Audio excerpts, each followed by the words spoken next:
In simplifying monomials, you need to know some of the rules of properties of exponents. Here are two of the most commonly used rules. The product rule.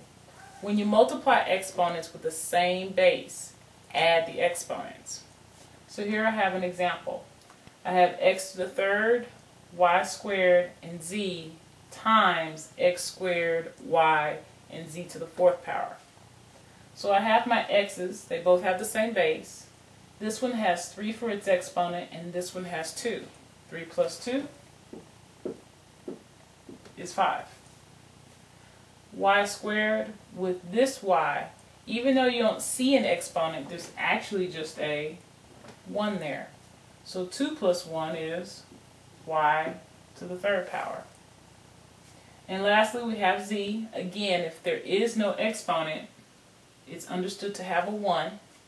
z1 to z4 is z5. Again, all I did was add the exponents when you're multiplying with the same base.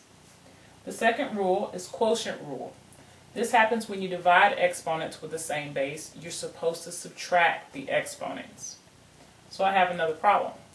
x7, y5 over x to the third power.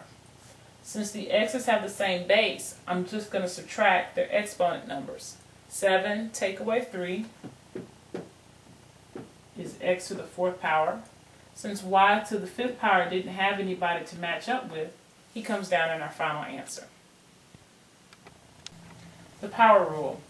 When an exponent is raised to another exponent, you have to multiply the exponents. I always know how to do this when I see parentheses. So usually that's when you know you have to multiply.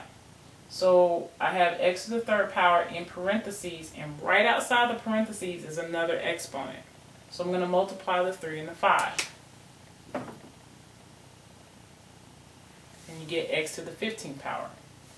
Here I have, even though I'm dividing x squared over y, I still have an exponent on the outside. It has to share to each person on the inside. So on the top I have x to the 10th power, because 2 times 5 is 10. And on the bottom I have y to the 5th power.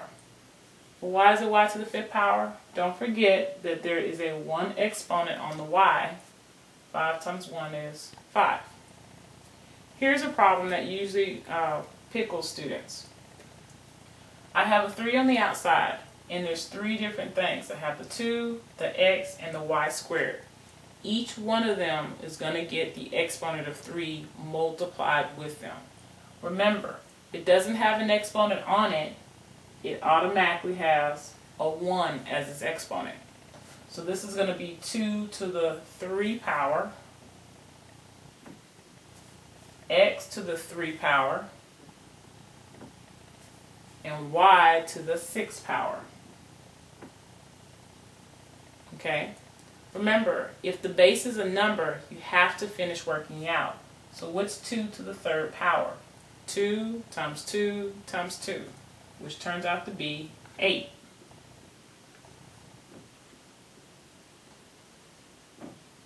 So our final answer is 8, x to the 3rd power, y to the 6. Sometimes when you're simplifying monomials, you will get some negative exponents, but you can't keep them. That's a no-no in math. So you have to learn how to simplify them out. So here are 2 different situations that you may get a negative exponent. Think of it like a baby that's crying. It's unhappy. If the baby's crying and you're holding it high up on your shoulder, then it wants to get on the ground to play. Now it's happy. So you put 1 over x to the positive exponent. But what if the baby's on the ground crying? That's when it's on the bottom of a fraction. To make it happy, pick it back up. Now it's happy again. Okay? This only affects the exponent, not the base.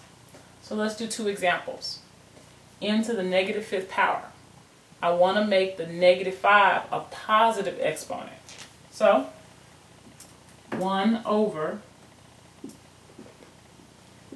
m to the positive 5 power. On here, Notice that the exponent is on the bottom. Baby's crying on the ground. What do? Pick it up. So now it's positive 3 to the positive 4th power. Now I'm going to stop right here and also let you know, in this problem, this is as far as I can simplify this one. But since this has a number base, you actually have to finish working this out. And 3 to the 4th power is 3 times 3 times 3 times 3, which actually comes out to be 81. Zero exponents is when any base is raised to the 0 power, it equals 1. So I have x to the 0 power, it equals 1. 5 million raised to the 0 power, it equals 1. Negative 1 over 2 to the 0 power equals 1. Here, I have my base is inside parentheses. It's actually 2 letters, but since they're in the parentheses, raised to the 0 power, it equals 1. But look at this problem. Now I took the parentheses off. Who does the 0 exponent belong to? Does it belong to x and y, or just one of them? It just belongs to the y. So that means y to the 0 power is 1, which cancels out, and we're just left with x.